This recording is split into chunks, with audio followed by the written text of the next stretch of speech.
Halo, Assalamualaikum warahmatullahi wabarakatuh. Perkenalkan nama saya Dea Rahmawati, NIM B1A1211033, kelas A, Prodi Ilmu Hukum, Fakultas Hukum, Universitas Jambi. Setelah video ini saya buat untuk memenuhi tugas ujian tengah semester mata kuliah Hukum Perdata. Selamat menyaksikan. Perhatikan soal dan perintah soal berikut. 1. Jelaskan apa yang dimaksud dengan hubungan darah dan hubungan keluarga. Jawabannya, hubungan darah adalah pertalian darah antara orang yang satu dan orang lain karena berasal dari leluhur yang sama. Hubungan darah menurut garis lurus ke atas disebut dengan leluhur, sedangkan hubungan darah menurut garis lurus ke bawah disebut dengan keturunan. Sedangkan hubungan keluarga adalah hubungan antara tiap entitas yang memiliki asal-usul silsilah yang sama, baik melalui keturunan biologis, sosial, maupun budaya. Hubungan keluarga juga merupakan prinsip dasar untuk mengelompokkan tiap orang ke dalam kelompok sosial, peran, kategori, dan silsilah.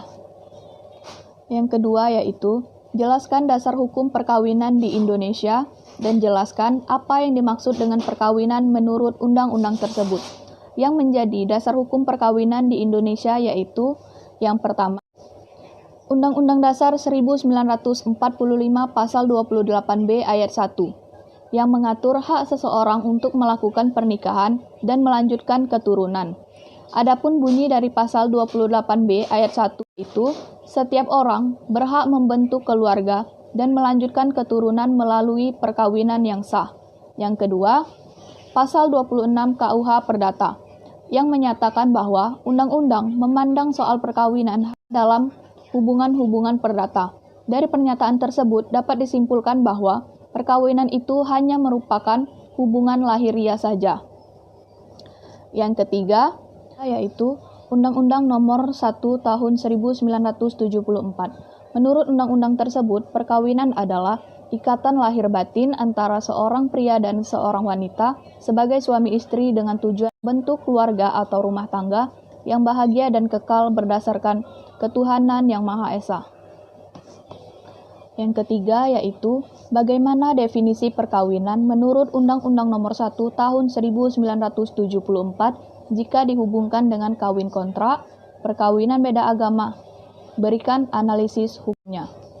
Jawabannya yaitu, definisi perkawinan menurut Undang-Undang Nomor 1 Tahun 1974 jika dihubungkan dengan kawin kontrak dan perkawinan beda agama yaitu, perkawinan adalah ikatan lahir batin antara seorang pria dan wanita sebagai suami istri yang mempunyai keyakinan yang sama dengan tujuan suci pernikahan yakni membangun sebuah keluarga yang bahagia dan pernikahan tersebut tercatat di kantor sipil.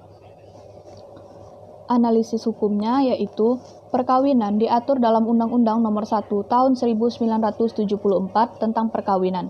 Sedangkan kawin kontrak adalah suatu bentuk perkawinan yang dibatasi oleh waktu tertentu sesuai dengan yang diperjanjikan kedua pihak dan merupakan suatu bentuk perkawinan yang tidak sah menurut Undang-Undang Nomor 1 Tahun 1974 tentang perkawinan. Kawin kontrak telah melanggar ketentuan Pasal 2 Ayat 2 Undang-Undang Nomor 1 Tahun 1974 karena dalam perkawinan ini tidak dilakukan pencatatan perkawinan pada pejabat yang berwenang, yaitu KUA atau catatan sipil, dalam rangka memperoleh kepastian hukumnya melalui SUIKA. Pada dasarnya, kawin kontrak itu sendiri telah melanggar arti dan tujuan suci dari pernikahan sesuai dengan Undang-Undang Nomor 1 Tahun 1974. Di Indonesia, secara yuridis formal, masalah perkawinan termasuk nikah beda agama diatur dalam Undang-Undang Nomor 1 Tahun 1974 tentang perkawinan. Pasal 2 Ayat 1 disebutkan, perkawinan adalah sah apabila dilakukan menurut hukum masing-masing agamanya dan kepercayaannya itu. Dalam rumusan tersebut diketahui tidak ada perkawinan di luar hukum masing-masing agama dan kepercayaan. Perkawinan beda agama di Indonesia dianggap sah apabila salah satu pihak mengikuti keyakinan pihak yang lainnya. Yang keempat yaitu, apa yang dimaksud asas monogami dalam Undang-Undang Nomor 1 Tahun 1974 dan bagaimana pengaturan poligami dalam undang-undang tersebut? Jawabannya, Asas perkawinan yang berlaku pada hukum perkawinan di Indonesia adalah asas monogami, yaitu di mana seorang pria hanya diperbolehkan memiliki seorang istri dan begitu pun sebaliknya.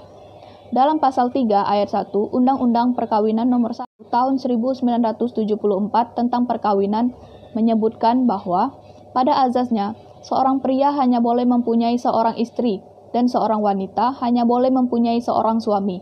Akan tetapi, asas monogami dalam Undang Perkawinan Nomor 1 Tahun 1974 tentang perkawinan tidak bersifat mutlak.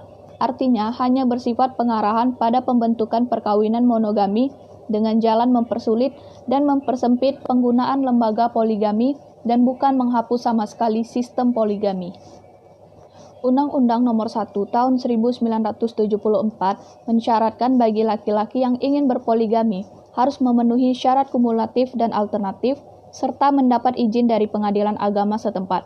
Pasal 4 ayat 2 Undang-Undang Nomor 1 Tahun 1974 berbunyi, pengadilan hanya akan memberikan izin kepada suami yang ingin beristri lagi apabila, yang pertama, istri tidak dapat menjalankan kewajibannya sebagai istri. Yang kedua, istri mendapat cacat badan atau penyakit yang tidak dapat disembuhkan. Yang ketiga, istri tidak dapat melahirkan keturunan.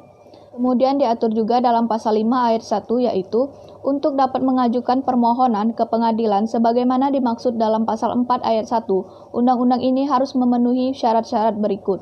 Yang pertama, adanya persetujuan dari istri atau istri-istri. Yang kedua, adanya kepastian bahwa suami mampu menjamin keperluan-keperluan hidup istri-istri dan anak-anak mereka. Yang ketiga, adanya jaminan bahwa suami akan berlaku adil terhadap istri-istri dan anak-anak mereka. Baiklah, demikianlah yang dapat saya sampaikan.